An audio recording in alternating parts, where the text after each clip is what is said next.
2026 के बजट में पब्लिक को मिलेगी कितनी राहत? जानिए क्या हो सकता है सस्ता और क्या होगा महंगा। नमस्कार, मैं हूं साक्षी झा और आप देख रहे हैं न्यूज़ 18 का डिजिटल प्लेटफॉर्म।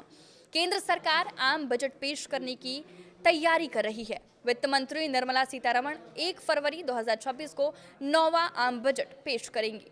पिछले साल के बजट में केंद्र सरकार ने उपभोग को बढ़ाने के लिए आयकर में बड़ी राहत दी थी। यही नहीं, जीएसटी की दरों में कई बड़े बदलाव किए थे।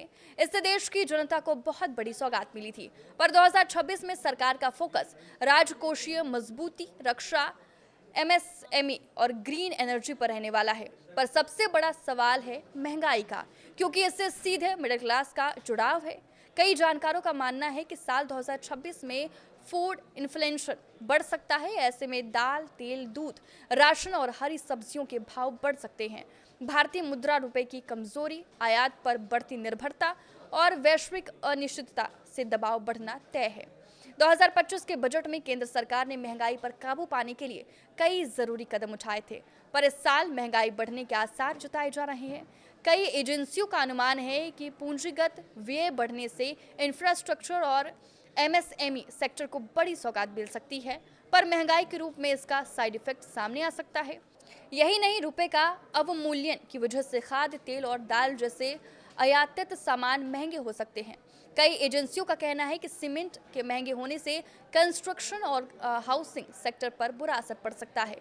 2025 के बजट में 1.61% से 2.07% के बीच महंगाई दर रही थी, पर साल 2026 में फूड इन्फ्लेशन से 2 से 4% के बीच रह सकती है। ऐसे में महंगाई बढ़ना तय माना जा रहा है।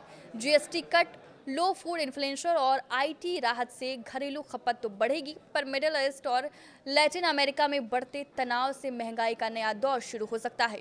2026 वैश्विक अनिश्चितता, रुपए की कमजोरी और बजट में कैम्पेक्स बढ़ाने से मांग बढ़ेगी। ऐसे में दाम बढ़ सकते हैं। फूड इन्फ्लेशन बढ़ने से रसोई का बजट बिगड़ना तय माना जा रहा है। भारत में कनाडा और ऑस्ट्रेलिया से दाल का आयात होता है, पर रुपए की कमजोरी से दाल के दाम 10 से 15% बढ़ सकते हैं।